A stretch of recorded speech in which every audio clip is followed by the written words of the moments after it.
Hi folks, Shane Jenkinson here. I'm the head PGA pro at St Margaret's Golf and Country Club, and here's a video on short game, hitting different ball flights based on ball position. I'm using my 54 degree here, and we're going to work it around to hit the shot we want to see. So if I come up to a green like this, depending on the pin position, I like to imagine how that shot's going to fly in my head. So is it going to be low, high, mid-flight? How do I imagine that in my head? And then I work back from that. So a quick little thing to understand is, so say, imagine the club kind of works on an arc on the short game shot. So depending on where the ball position is, that's going to change how the club is going to interact with that. So ball position back, middle, forward, that's going to change the loft of the club. It's going to change the ball speed, spin, a number of things. So I've got the ball, I've got this ball here. Imagine I've got a back pin. So what I'm going to do is I'm going to see the ball coming out nice and low. So what I'm going to do is I'm going to move the ball position back. It's simple enough stuff.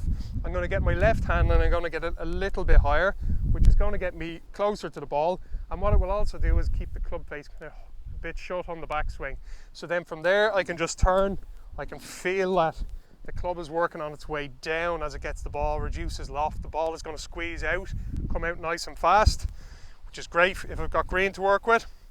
Right, so if I want a bit of spin, I'm going to clean the face as well. Got a dry face, Pro V, clean grooves. Remember, friction causes spin, so do everything we can to increase the friction. That's going to give me more control. So I've got the back pin up there. I've got ball position back, hands high, forward. And now I'm just going to the shot. So there you see it launched really nice, really low.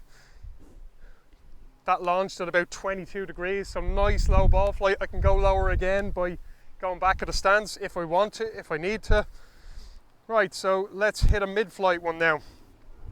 So mid-flight one, ball position is going to change. I'm going to get more centered. What's this? The club is, the arc is probably going to get a little bit more shallow by the time it gets to the ball. So the club might even skid a little bit on the ground. There's no harm in that. And the ball should fly a little bit higher, a little bit slower, and stop a bit quicker. So again, clean face, clean grooves. I'm going to center the stance. I'm not going to be as close to it as the bump and run. And now I'm just going to picture that ball flight in my head. Okay, so see the difference in the launch there. So the ball's pretty much finished at the same spot, give or take a few feet. This one launched at 40 degrees, so there's a massive difference there. So one launched a lot higher, stopped a lot quicker. First one ran a lot lower. So there you go, there's a difference. So depending on the shot I need to play, there's two completely different ball flights based just on a little bit of setup change. So now say I've got like a bunker to go over, I really need to get the ball really airborne. So this is kind of a specialist shot. So again, I'm going to push the ball position up again, which is going to give me more loft. The club might skid a little bit more, but it's going to give me more loft and impact. Ball speed should be a little bit slower. Ball's going to launch higher and it should stop really, really quick. So I've got the ball position more forward. Again, hands are going to get a bit lower. Back of the stance is higher, front of the stance is lower. And now I'm going to execute the shot, hopefully. Okay, bit chunky. Wasn't my best. So that's 50 degrees of launch, so that's right up in the air. So there you go, through a little bit of understanding of how the arc works and the ball works in relation to that, and a bit of changing around with ball position, we can hit any ball flight we kind of want to. So it's good practice to get used to one club hitting every ball flight you need.